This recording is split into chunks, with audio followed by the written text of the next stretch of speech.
and welcome back to my YouTube channel, or welcome if you are new here. My name is Laura Lee. I'm a certified personal trainer and a certified nutrition coach, and I make health and wellness content. Today's video is going to be a little sit down chit chat, and I'm going to be sharing with you guys the 5 biggest tips I have if you are starting out on your fitness journey. And this is really for people who are starting at ground zero. Maybe you've worked out a little bit in the past and just haven't gotten a solid routine, or maybe you don't have any experience working out at all and you really want to get started.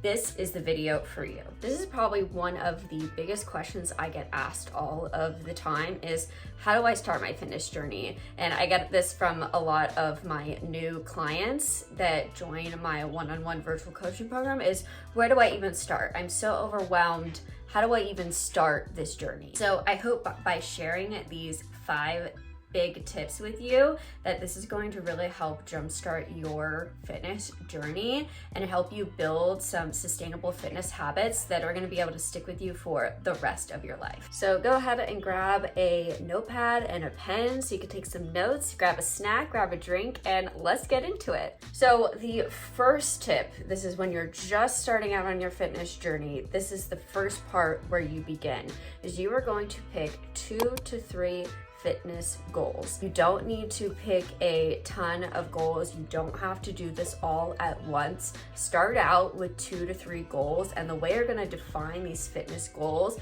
is by using the SMART acronym, and that stands for specific, measurable, attainable, realistic, and timely. So it's basically just going to help you be as specific as possible. So an example of an unspecific fitness goal would be, I want to run. Well, how are you going to measure that? How are you going to know you achieved that goal? So keeping with the example of wanting to run, if you want to make this a more specific goal, you could say something like, I want to be able to run a 5K at this time and at this pace by X date. So you're setting a timeline and you're setting specific measurements, so that way you can keep track of that goal over time. So you're going to come up with 2 to 3 goals like this, and they could be whatever goals you want to be. And something I also want to say on the goal setting is make sure that it's for you. Think about what you want. Don't do this for somebody else. Don't do this because you want to look like somebody else. Do it for you. Find your why. That's going to be really important because that's what's going to keep you showing up, keep you motivated throughout this journey. Once you've defined 2 to 3 SMART goals, you're going to find ways that you are going to track or measure your progress. And I'm going to give you a bunch of different examples of tools. So if one of your goals, say, is to start working out for 30 to 45 minutes 3 times a week, you can create a workout log, or you can find one online. I also have one. If you want to DM me, I can send you a workout log. But basically, you're going to track the days of the week you worked out. I would also track how you felt because it's a great way to look back over time. And then you're also going to track what exercises you did. So for example, if you did weightlifting, what were all the movements that you did and what was the weight that you used? And you're going to track that every day, week to week, so that you have a tool to look back on the progress you've made. If your focus is really the nutrition aspect, then you can create a nutrition log, and you can, whatever your focus is, you can have a nutrition log that's just plain and simple what you ate for breakfast, lunch, dinner, and a snack. Just if you're wanting to see if you're missing certain nutrients in your diet, or if you're eating enough or eating too much, you can create just a nutrition log like that. You can have a calorie nutrition log, you can have a macro nutrition log, or you can have a portion size nutrition log, whatever works best for you. But you need some way to track, and then every 2 weeks or so, look back at that to see the progress you're making. You can also take progress pictures. I wouldn't take them every day, but maybe once a week or every 2 weeks. You can measure yourself, so doing body measurements, or you can use the scale. I wouldn't use the scale as your only way to measure progress. And I think the issue with using a scale is we tend to really tie our worth to our weight, when weight is only one number. It doesn't define who you are, it doesn't define how fit you are, and things like that. So use that in addition to some of the other things that I've suggested. Don't have that be your only way to track progress, and don't weigh yourself every day. You can get into a really dangerous cycle if you weigh yourself every day, because what we know about weight is that weight fluctuates, okay? So you're gonna have a probably even up to 5-pound difference on a daily basis, and also depending on what time of day you weigh yourself. So just know that when you're going into this, don't use the scale as your only measurement. So for each one of your fitness goals, you're gonna pick a way in which you can measure the progress. And numerical numbers are a great way to measure progress, because you can look at that data and see it accumulate, and that's really how you can measure your progress. You could also measure progress by how you feel. Maybe once you start working out consistently for 3 days a week, you have more energy throughout the day. Maybe you're sleeping better.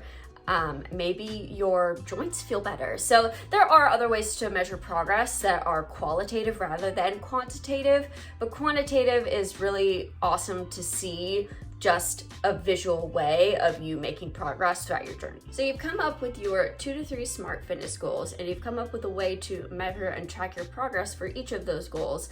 Now the next step is to fix your mindset. Now I know you're probably thinking, what do you mean mindset? Isn't it a physical journey? Well, it's really as much mental as it is physical. So what I mean by that is it's how you perceive yourself and your journey. So a really common example is a lot of people think they have to work out. Oh, I have to work out because my doctor told me I needed to work out in order to get healthy, or I have to work out because my spouse says so and they want me to get healthier. You've got to change that mindset from I have to work out to I get to work out. So in order for you to keep persevering on your fitness journey, even during the really hard times, even when life gets in the way, even when you don't want to keep showing up for yourself, you have to come from a positive mindset, and that's what's going to keep you going. So if you're coming from a negative mindset, so that I have to work out, or working out to punish your body, or working out because you hate your body, that is not going to be sustainable. That's just the fact of the matter. So coming at a more positive place, loving your body for what it is right now, but knowing that you want to work on yourself and you want to get better each day and you want to be healthier, that's a more positive mindset. Working out to nourish and fuel your body, working out to feel good, working out to have more energy, working out to love yourself rather than to punish or hate yourself. That is really going to be a game changer for the long run of your fitness journey. So before you start on your fitness goals, just check in with yourself and your mindset. Are you coming at this from a positive place, or are you coming at this from a negative place? Are you with the mindset of you have to work out, or can you change that perspective to I get to work out? It is a privilege to get up and move my body, right? Not everyone has that same privilege. That is a gift. So start shifting your perspective like that. It does take time, so just keep practicing and eventually you'll get there, but that is really what's going to help you sustain your fitness journey. Okay, so you've come up with your fitness goals, you've come up with ways to track progress, and you've fixed your mindset to come from a more positive place. Now, what's the next step? The next step is think about your lifestyle and think about how many days of the week it's realistic for you to work out. So if you are just starting out and you don't have any prior fitness experience, it's probably best to start with 2 to 3 days a week for probably 30 to 45 minutes.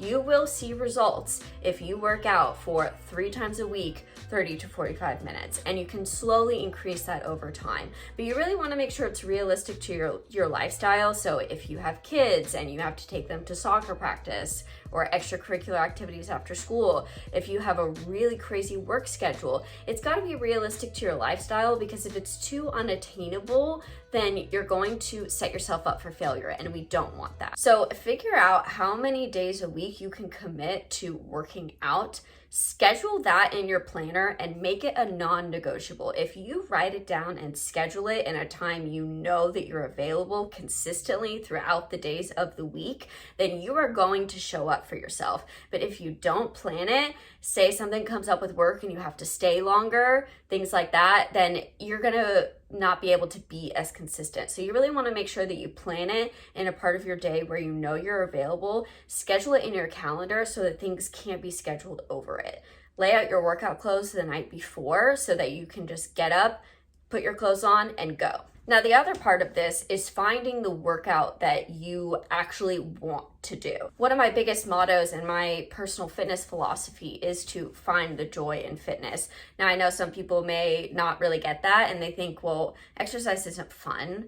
And that, again, is that mindset there. And if you don't think exercise is fun, then you've probably been doing the wrong form of exercise. And you just need to find a workout that you actually love to do. So if you haven't found that thing yet, go ahead and try and experiment. And it can be a really fun experiment to do by yourself, or you can rope in your kids or your partner or your friends. So just try all different types of fitness activities. I did the same thing when I was first starting out on my fitness journey. So I did Pilates, I did group workout classes, I did dance videos in my living room on YouTube.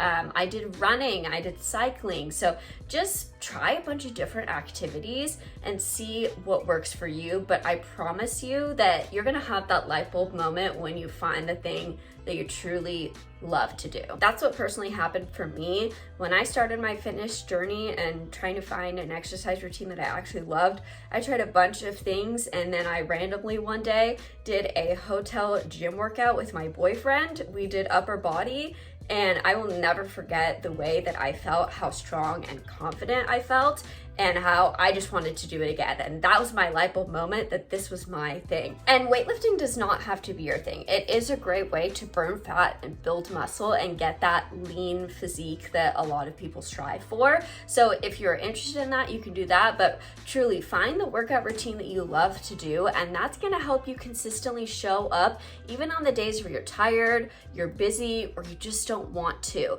Because remember, we can't rely on motivation, we have to rely on consistency.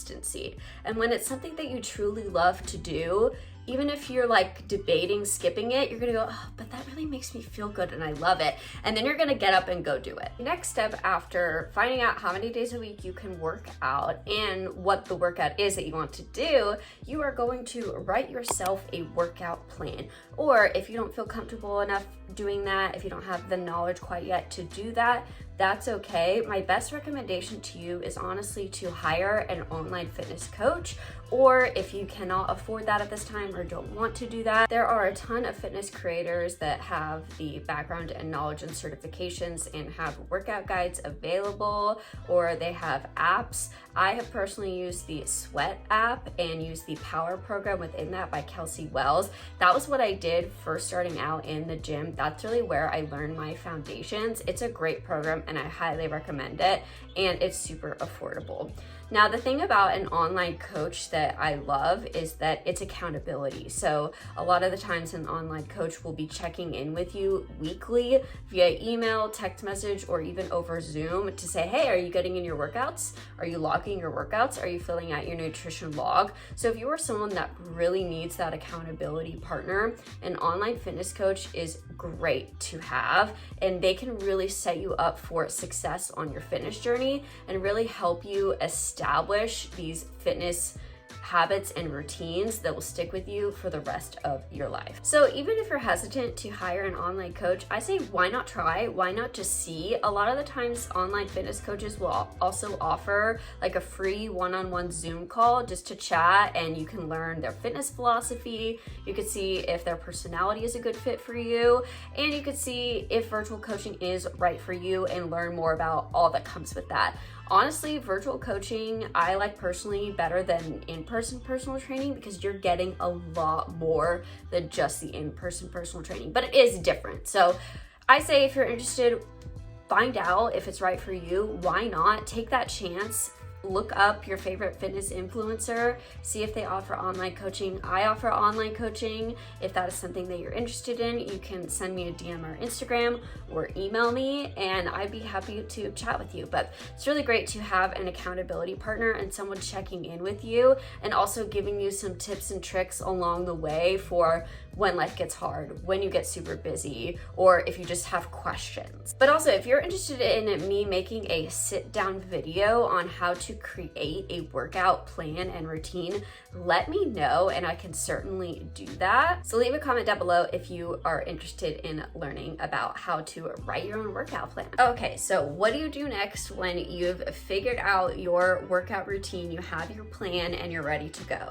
Basically, you just need to stick to that plan consistently for about 8 to 12 weeks. That's when you're really gonna start to visibly and physically notice some results. And results do take time. So you wanna apply progressive overload in terms of any workout that you do. So that means you're sticking to the same routine. You don't have to do random workouts or new workouts every week. Stick to the same workout plan week to week, doing the same exercises, but either increase the weights you're using if you're using weights, increase the amount of repetitions, or increase the intensity level. So those are ways you can apply progressive overload to your workout routine, and that's gonna help you see results over that 8 to 12 week period. And then again, check in with yourself every 2 weeks, see how your plan's going, make tweaks wherever you need it. And that is also where an online fitness coach comes in handy, because